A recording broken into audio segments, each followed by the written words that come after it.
ज़मीन खौर एक बेहतरीन कॉमिक्स थी आक्रोश सीरीज की। उम्मीद है कि आप ज़रूर इसे लाइक करोगे और ये भी वीडियो मैं आज ही अपलोड कर रहा हूँ। आइए आपको इसको स्टोरी बताते हैं, क्या थी स्टोरी थी ज़मीन खौर की।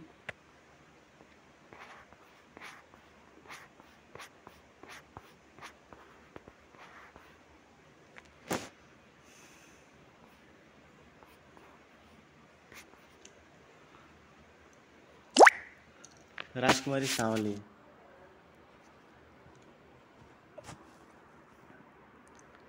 परी सी खूबसूरत शांत ग्रह की न्यायप्रिय सामग्री जिस ग्रह की भूमि को हजम करने के लिए टूट पड़े थे चटोरे ज़मीनखोर।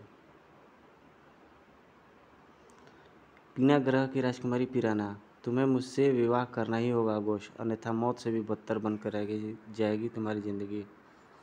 सौंदर्य की प्रतिमा, जिसकी जीत थी कि वह आप विवाह करेगी तो आगोश नामक एक निर्धन युवक से। आगोश वह युवक जिसने निर्धन होते भी राजकुमार पिराना से विवाह करने से इनकार कर दिया था। नफरत से प्यार नहीं जीता जा सकता राजकुमारी जी, आपके हर जुल्म पर मेरे होठों से आने इनकार ही निकलेगी।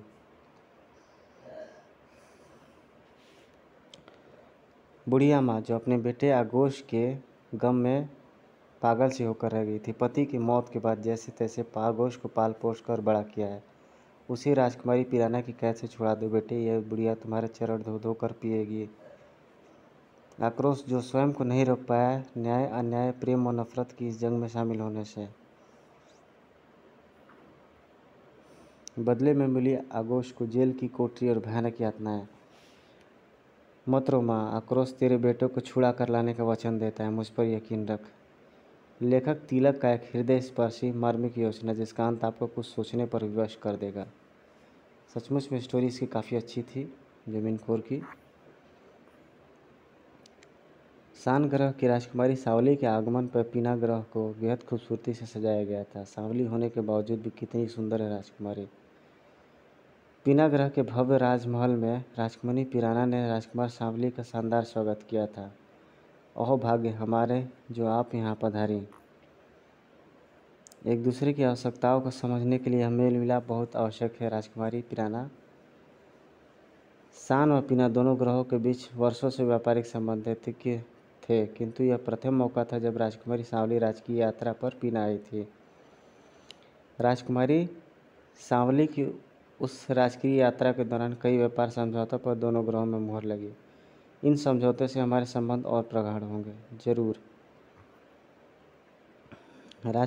राजकीय कार्यों के निपटान के पश्चात पर्यटन का कार्यक्रम बनाया गया था। राजकुमारी सांवली, यह किला हमारे परदादा ने बनवाया था।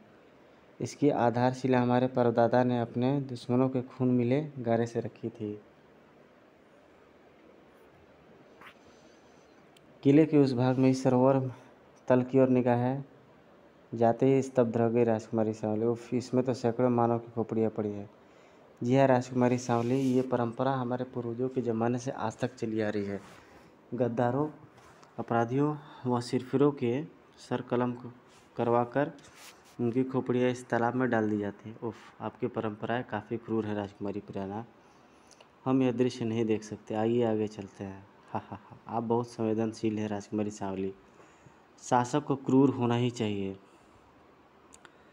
प्रजा नाम के घोड़े को काबू में करने के लिए उस पर अनुशासन व कठोरता का लगाम होना अत्यंत जरूरी है, अन्यथा शासन का तख्ता पलटते देर नहीं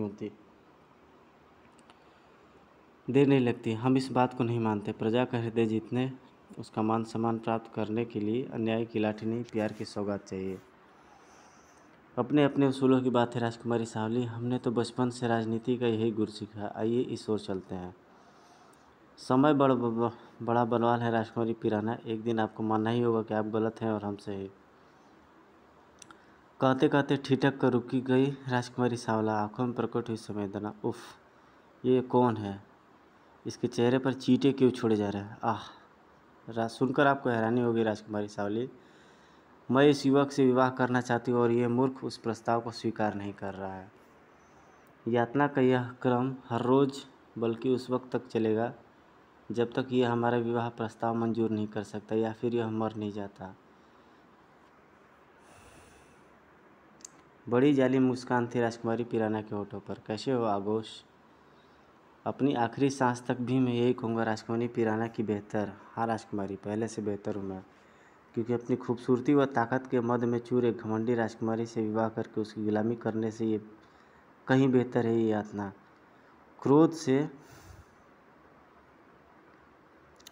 लाल हो गया राजकुमारी पिराना का खूबसूरत चेहरा। सैनिकों, इस पर जोके छोड़ो, इसका हठ तोड़ कर रहूँगी मैं। हार जाओगी राजकुमारी, हार जाओगी। चींटों का आगोश के शरीर से साफ कर दिया गया और छोड़ दी गई जोके।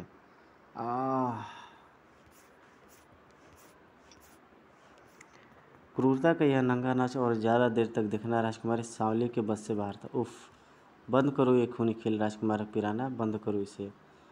चीखिए मत राजकुमारी सांवली, वार्तालाप का यह ढंग हमें पसंद नहीं। ये हमारा निजी मामला है, आपको इसमें हस्तक्षेप करने का कोई हक नहीं है। तत्काल ही कठोर हो गया राजकुमारी सांवली का स्वर। हक है राजकुमारी पिराना, अगर ये कोई खूंखार अपराधी, देशद्रोही या गद्दार होता तो मैं इसका आपका निजी मामला समझकर कभी भी इस कार्य को हस्तक्षेप नहीं करती, किंतु एक निर्दोष इंसान पर सिर्फ इसलिए जुल्म करना कि वो आपसे विवाह करने पर सहमत नहीं, तो ये केवल निजी मामला नहीं रह जाता। इस विषय को व्यर्थ तूल मत कर दीजिए राजकुमारी सांवली, बेहतर होगा कि हम यहाँ से चले। अभी तो हम जा रहे हैं राजकुमारी पिराना, अगर आपने इस युवक आगोश को स्वतंत्र न किया तो मैं आपके वतन पर आक्रमण करके इसे छुड़ाऊंगी। जहर भरी हंसी उभर आई राजकुमारी पिराना के होठों पर। तुम निश्चित रूप से मुझसे ज़्यादा सैन्य ताकत रखती हो, किंतु वह दिन कभी नहीं आएगा राजकुमारी सांवली, क्योंकि मेरे जमीन खोर अब तुम्हारे वतन की मिट्टी को खा जाएंगे। सान ग्रह पर निर्माणाधीन था बच्चों के मनोरंजन के लिए भव्य क्रीड़ा स्थल आकर्षण। उम्मीद है कि 2 सप्ताह बाद आकर्षण बच्चों के लिए खोल दिया जाएगा। बच्चों के अलावा ये बड़ों को भी आकर्षित करेगा। इसी पर हैरत का भूत नाचा सबकी आंखों में। धड़ धड़ धड़। उफ, यह क्या, पूरे के पूरा उड़न खटोला जमीन में समा गया। अभी कोई कुछ समझ पाता कि अचानक तेज आवाज के साथ धंस गया वह झूला घुमंतु भी। धस। आतंक से फट पड़ी उपस्थित कर्मचारियों की आंखें। घुमंतु भी जमीन में समा गया। उफ। घुमंतु के साथ कई कर्मचारी भी जमीन में धंस गए, और वह फुंकार सी कैसी छूट रही है जमीन से। धरती की फुंकार छोड़ती धरती की गर्भ में छिपी वह बला निश्चित रूप से खतरनाक थी। फर्रुश। सर पर मंडराता खतरा भांपा सभी ने। जमीन धंस रही है, भागो। भागते हुए दहशत के मारों के ठीक सामने से छूटी फुंकार ने 10 छक्के छुड़ा दिए सबके। नहीं। फवुश। स्तब्ध अवस्था में ही जमीन में समा गए सभी। आह, बचा। उफ। यही समय था क्रूस की गश्त का। Pick pick. ओह, सान ग्रह पर किसी गड़बड़ी के संकेत दे रहा है गिलो यंत्र। उधर मौत उस युवक के सामने पांव फैलाए खड़ी थी। उफ। अचानक जीवन संदेश लेकर वह आया। वह हाथ। बाहर आ जाओ नौजवान, आक्रोश के रूप में। फरवुश। उफ। वही फुंकार, भागो। यहाँ जमीन के नीचे प्रलय आई हुई है। वह बला जिधर से गुजरती है वहाँ मौत व तबाही फैल जाती है। ब्रिकुटिया तनने लगी आक्रोश की। गिलोयान से देख चुका हूँ मैं इस तबाही को। मुझे जानना ही होगा जमीन के ऊपर प्रलय मचाती उस भूगर्भीय ताकत का रहस्य। नहीं, रुको, तुम साक्षात मौत के मुंह में प्रवेश कर रहे हो। लेकिन उसकी बात सुनने के लिए वह कहाँ रुका था आक्रोश। ओह, यह सुरंग अवश्य ही उस बला का कारनामा है। जमीन में होने के वाले धंसाव के कारण यही सुरंग है, लेकिन इसे बनाने वाली वह बला कहीं भी दिखाई नहीं पड़ रही है। अरे वह क्या है? यही उस सुरंग का निर्माता और ज़मीन पर होने वाली तबाही का जन्मदाता। उफ। जहाँ जहाँ से बला गुजरती है वहाँ की मिट्टी खा जाती है, और पोली हो जाने के कारण ज़मीन धंस जाती है। अब इस सुरंग की पूरी छत ढह रही है। मुझे स्वयं को बचाना होगा, पर कैसे? इसी पर हृदय थर्राती गड़गड़ाहट के साथ धंस गई धरती। वरूश वरूम। पिस्ता महसूस हो रहा था क्रोस को अपना शरीर टनों वजनी मिट्टी पत्थरों के नीचे। उफ। अब तो केवल पंचक गुरु की शक्ति ही मेरे प्राण बचा सकती। बूम। जय पंचक गुरु। वातावरण को धुंधला बनाते काले धुएं को बादल को चीर कर बाहर निकला आक्रोश। पंचक गुरु की शक्ति ने मुझे बचा लिया। आक्रोश की तलवार उसके हाथों में आ गई। अब इससे पहले कि यह बला और तबाही लाए, खत्म करना होगा इस बला को। आक्रोश को शीघ्र ही दिखाई पड़ गया वह बला। इस बार तुझे बचकर नहीं जाने दूंगा शैतानी बला। बला का खून का रंग देखकर भौचक्का उठा आक्रोश। उफ, हरे रंग का ये खून तो अत्यंत चिपचिपा है। मेरे पाँव इस रक्त में चिपक गए। हृदय को झंझोड़ देने वाली आकृति ने इस पल सुरंग की दीवार से मुंह निकाला। उफ, चोट की वजह से आक्रामक दिखाई पड़ रही है। इसके पैने दांतों से बचने के लिए सर्वोत्तम उपाय है। दूसरी पर आक्रोश के हाथों में सनसनाई कई तस्तरियाँ उस बला के पेट में समाती चली गई। सन्न सन्न। बला की कणभेदी चित्कारों के कारण आक्रोश को ढक लेने पड़े अपने काम। उफ, ये तो कानों के पर्दे ही फाड़े दे रही है। मुंह के रास्ते पेट में पहुंची तस्तरियों ने अपना कमाल दिखाया। लाश में बदल गई वह बला। ये भी तो गई, लेकिन मेरी भी जान खतरे में। सुरंग की ये छत भी ढह रही है। इस समय धसाव की मिट्टी से बचने के लिए उसके पास थी केवल एक ही सुरक्षित जगह, और वह जगह है इस बला का गुफा के समान खुला हुआ विशाल मुंह। एक बार फिर भरभरा कर धंस गई धरती, किंतु इस बार आक्रोश सलामत था उस बला के विशाल गुफा जैसे मुंह में। कितनी अचरज की बात है, जो मेरी मौत बनने वाली थी उसी ने मेरी जान बचाई है। आक्रोश को दिखाई पड़ रहा था खुला आसमान। अब मुझे इस स्थान से बाहर निकलना चाहिए। वह परंकारी वाला अब समाप्त हो चुकी है। आक्रोश द्वारा कहे गए उन शब्दों ने जैसे जादू सा किया, विजेता विजेता विजेता।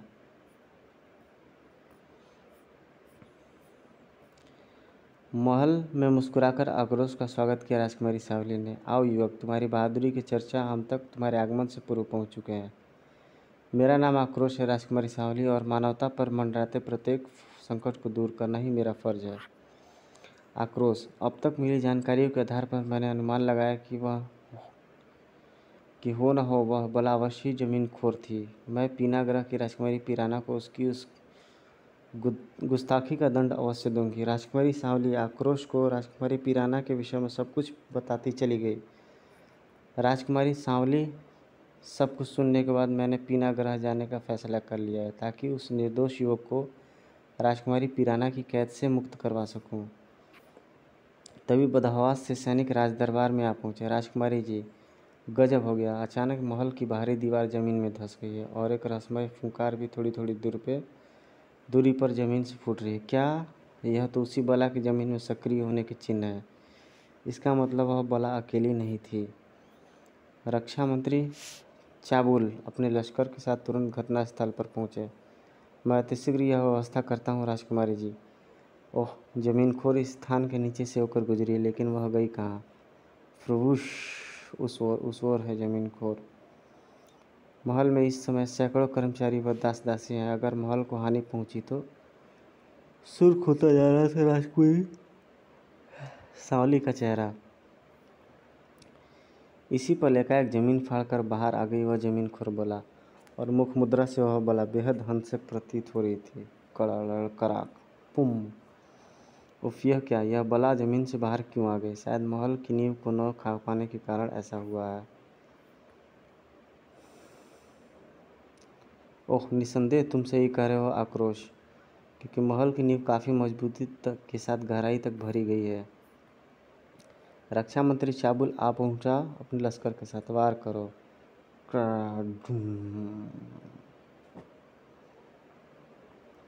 लेकिन तब तक पुनः जमीन में समा गई थी जमीनखोर। खटाक धड़ाक। इसे समाप्त करना होगा, वरना भयानक तबाही दूर नहीं है, क्योंकि महल और उसके आसपास के क्षेत्रों के धंसने का खतरा पैदा हो गया। आक्रोश, रुक जाओ। इधर रक्षा मंत्री चाबुल अग्र आक्रमण की तैयारी कर रहे थे। जमीन में गहराई तक खुदाई करने वाले इस यंत्र से इस बला को समाप्त किया जा सकता है, लेकिन उसका क्या करें जब यंत्र उस पूरी जमीन के ऊपर से गुजरे और उफ, खुदाई यंत्र धंस रहा है। इधर सुरंग में बला पीछा करते करते आक्रोश अचानक ही ठिठक दिया। उफ, यह क्या? धाड़ धाड़ मूर्छित हो गया था चाबुल। उफ, यह खुदाई यंत्र बड़े समय पर मिला है मुझे। इसकी मदद से जमीनखोर को ख़त्म किया जा सकता है। आक्रोश ने जमा लिया उस यंत्र पर नियंत्रण। इसका नियंत्रण समझने के लिए गुरु कोंठ की बौद्धिक शक्ति का प्रयोग करना होगा। सर एक झटके के साथ आगे बढ़ चला खुदाई यंत्र। घुर्र। मुझे इस यंत्र का रास्ता बदलकर ज़मीनखोर के सामने से दबोचना होगा। मैं देख चुका हूँ कि ज़मीनखोर बिल्कुल सीधी ही चलती है। आक्रोश ने ज़मीन से छूटी देखी और फूंका, ओह, उस ओर है ज़मीनखोर। ज़मीनखोर की दिशा का अनुमान लगाने के बाद उसने खुदाई यंत्र को उस ओर घुमा लिया। इस समय खुदाई यंत्र उसी दिशा में आगे बढ़ रहा है जिस तरफ से ज़मीनखोर आ रही है। तीव्र गति से घूमते यंत्र के पंखों ने खुदाई की मिट्टी के साथ उड़ाए ज़मीनखोर के शरीर के भी टुकड़े। इसी क्षण तेज झटके से हिल गया आक्रोश। उफ! ज़मीनखोर तीव्रता के साथ यंत्र के खुदाई वाले घूमते घातक भाग से आ टकराई है। तीव्र गति से घूमते यंत्र के पंखों से खुदाई की मिट्टी के साथ उड़ाए ज़मीनखोर के शरीर के भी टुकड़े। ज़मीनखोर की तेज चित्कार, उसके हरे रक्त के कतरे और मांस के लोथड़े मेरी सफलता को दर्शा रहा है। खुशी की दमक सबके चेहरे पर दिखाई पड़ रही थी। आक्रोश, तुमने एक बार फिर बड़ी तबाही होने से बचा ली। हाँ राजकुमारी सांवली, अब मुझे इजाज़त दो, मैं अतिशीघ्र पीनाग्रह पहुँचना चाहता हूँ। आक्रोश, वहाँ तुम अकेले नहीं जाओगे, क्योंकि मैं राजकुमारी पिराना को युद्ध की चेतावनी देकर शीघ्र ही वापस लौटने को कह कर आई थी, और फिर ज़मीनखोरों द्वारा मचाई गई तबाही का भी दंड तो उसे देना है मुझे। और तब गिलियान पर सवार होकर आक्रोश ने सान ग्रह का एक चक्कर लगाया। पूरे ग्रह पे अब और किसी ज़मीनखोर के होने का कोई चिन्ह नहीं दिखाई पड़ रहा है। फिर उड़ चला गिलियान पीनाग्रह की ओर। पीनाग्रह, जहाँ की गली कुचों में पगलाई सी घूम रही थी वह बुढ़िया। तुम्हारा मुझ पर बहुत उपकार होगा बेटा, मेरे बेटे को बचा लो, वह जालिम औरत उसे मार डालेगी। बेटे के गम में पागल हो गई है बेचारी। मुझे माफ़ कर दे माँ, मैं राजकुमारी के खिलाफ नहीं जा सकता। लोगों की मिन्नतें करना रोज़ाना का नियम बन चुका था उसका। मेरे बेटे को छोड़ दो, उसे तुम ही पकड़ कर ले गए थे, छोड़ दो उसे शैतान। उफ! फिर आ गई पागल बुढ़िया। अरे हट बुढ़िया, रोज़ परेशान करती है और रोज़ कोड़ा खाती। हा हा हा हा, मेरा बेटा। इसी पर कोड़े मारने वाले हाथ अब तुम्हारे ना होंगे जालिमो, और कोड़े खाने वाले जिस्म किसी कमज़ोर व बेसहारा कर दी गई माँ का नहीं। तुम्हारा होगा, और कोड़े मारने वाले हाथ होंगे आक्रोश के। सड़ाक। आह! तुम्हारा चेहरा तो मेरे एक ही बार से दर्द से लाल हो गया। इसे मारो, इसे और मारो बेटा। इन शैतानों ने मेरे बेटे को मुझसे जुदा किया है। जुल्म ही ख़त्म करने तो मैं यहाँ आया हूँ। होश में रहकर वार करना प्यारे, क्रोध में आकर के नहीं। सर आह! भड़ाक। कोड़ा क्या क्या करामात दिखा सकता है, यह जाने बिना ही तुम कोड़े अपने पास रखे हुए। आह! तभी पगलाई सी आगे बढ़ी वह बुढ़िया, और आक्रोश का चेहरा अपने दोनों आंखों में भरकर डबडबाई आंखों से कह उठी, तुम जियो हजारों साल बेटे, मगर उस जालिम के पंजे मगर मेरे बेटे को उस जालिम के पंजे से छुड़ा लो। कौन है तुम्हारा बेटा? उसका नाम आगोश है जालिम। राजकुमारी पिराना ने उसे यातना गृह में बंदी बना रखा है। मैं एक गरीब बुढ़िया हूँ बेटे। पति की मृत्यु के बाद जैसे तैसे पाल पोस कर बड़ा किया मैंने आगोश को। उसे छुड़वा दो बेटे, ये बुढ़िया चरण धो धो कर पिएगी तुम्हारी। अरे रे रे रे रे, ये क्या कर रही हो माँ?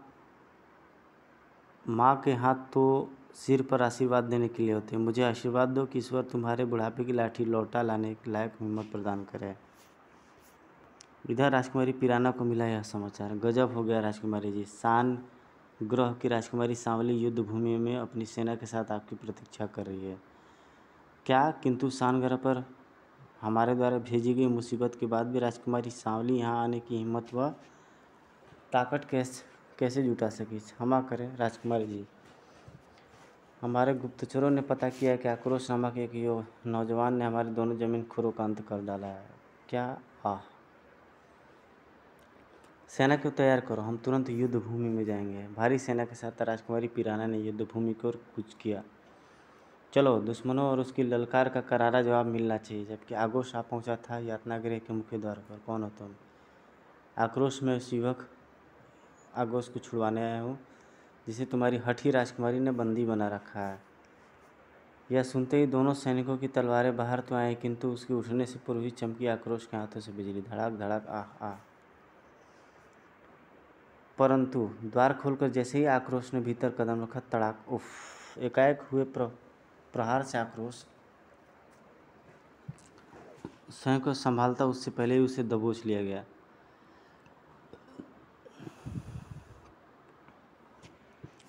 इसे भी यातना गृह में डाल दो, क्योंकि राजकुमारी जी इस समय सान ग्रह की राजकुमारी सांवली से युद्ध करने युद्ध भूमि की ओर गई हैं। उनके लौटने पर ही इसका फैसला होगा। आह, एक दो यातनाओं में ही यह अपनी सारी बहादुरी भूल जाएगा। भयानक थी, सर उठाए उस मुसीबत का रूप। उफ, दीवारें में से बने छिद्र में से चींटे ही चींटे निकल रहे हैं, और दुश्मन ऐसे थे जिन पर तीर तलवारों का भरा क्या असर होना था। उफ, चींटे मुझ पर चढ़ रहे हैं। उफ, ये तो बुरी तरह काट रहे हैं। मुझे अतिशीघ्र यहाँ से बाहर निकलना होगा, वरना इस यातना से बचने का उत्तम होगा। वही इस यातना से बचने का उत्तम उपाय होगा। उफ, जी नहीं, आक्रोश की तलवार चींटों की इस फौज का मुकाबला करने के लिए नहीं निकली है, बल्कि इस कक्ष की मेरे अगल बगल की दीवार से चींटे निकल रहे हैं। इसका एक ओर से मैं भीतर ला गया हूँ। आगे बढ़ने के लिए मुझे इस दीवार को काटना होगा। सीधा पानी में जाकर गिरा आक्रोश, छपाक। ओह, पानी में चींटे मेरे शरीर को छोड़ देंगे। चींटे ने तो उसका शरीर छोड़ दिया, मगर वह तैर तो अभी भी पानी की सतह पर ही रहे थे, अर्थात आक्रोश चाह कर भी पानी से नहीं निकल सकता था, और उसके अंदर आने का अर्थ था मृत्यु। तल से वह ढक्कन हटाकर अंदर समा गया आक्रोश। जो जो इस कक्ष में पानी कहीं न कहीं से जरूर प्रविष्ट जरूर होता होगा। हाँ, वह रहा तल से। जो जो वह आगे बढ़ रहा था, उसकी आंखों में चमक बढ़ती जा रही थी। रोशनी, अर्थात इस गुफा की निकासी का द्वार निकट ही है। पानी से बाहर निकलते ही मुस्कुराहट है उसको। यही है वह नौजवान आगोश जिसकी खोज में मैं यहाँ तक आया हूँ। आह, उफ, भयानक यातना भुगत रहा है ये, जो कि इसके शरीर, इसके जिस्म से खून चूस रही हैं। घबराओ नहीं, तुम्हारी यातनाओं का दौर अब समाप्त हो चुका है। आह, कौन हो तुम? आक्रोश। बचो आक्रोश, घबराओ नहीं आगोश, कुछ नहीं होगा। ऐसे दुश्मनों से निपटना मुझे अच्छी तरह आता है। आगोश ने भी उठा ली तलवार। और फिर भला कौन टिक पाता उनके सामने? दूसरे सैनिक के मुंह से सुन चुका हूँ कि इस समय तुम्हारी राजकुमारी युद्ध भूमि में है। वहाँ तक पहुँचने का रास्ता मुझे बताओ। भीषण युद्ध छिड़ा था रणभूमि में। यह लड़ाई फर्ज और उसूलों की लड़ाई है राजकुमारी पिराना, क्योंकि जुल्म करना सहना और जुल्म होते देखना भी जुर्म है। मैंने अपनी कभी हार नहीं मानी राजकुमारी सांवली। मैं आक्रोश से प्रेम करती हूँ और इसलिए उसे प्राप्त करना चाहती हूँ।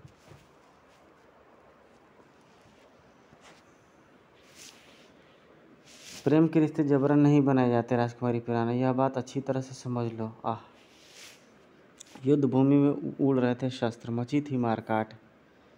ठीक उसी पल हाँ में लहराया वह शस्त्र, निशाना थी राजकुमारी पिराना, जिसकी ओर दोनों में से किसी का भी ध्यान न था। साए, लेकिन उससे पहले कि तलवार राजकुमारी पिराना की जिसमें जगह बची है राजकुमारी जी। उछल पड़ा राजकुमारी पिराना वह दृश्य और आगोश को वहाँ देखकर। तुम यहाँ? उफ, तुमने अपनी जान पर परवाह न कर मेरे प्राण बचाए। आगोश, तुम ठीक हो ना? यह तो मेरा फर्ज था राजकुमारी जी। उफ, बंद करो ये युद्ध। मुझे क्षमा कर दो आगोश, किंतु मैं तो क्षमा के भी काबिल नहीं हूँ। और इसी पल मुस्कुरा कर कहा उठा आगोश, राजकुमारी जी, मैं आपसे विवाह करना चाहता हूँ। अपनी स्वीकृति इसे दे दीजिए राजकुमारी जी। आह, काश यह बात पहले ही मैं जान लेती। प्रेम को प्रेम से ही जीता जा सकता है।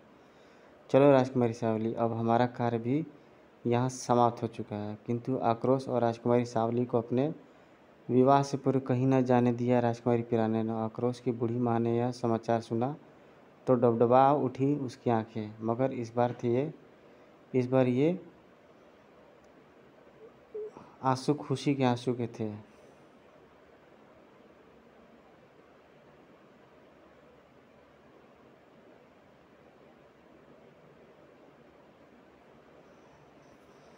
तो गाइज, ये स्टोरी यहीं पे ख़त्म होती है। आपको कैसी लगी ज़रूर आप कमेंट करके बताइएगा। वृक्ष की तबाही जल्दी ही मैं डालूँगा। ये आक्रोश सीरीज़ की अच्छी कॉमिक्स थी, वृक्ष की तबाही।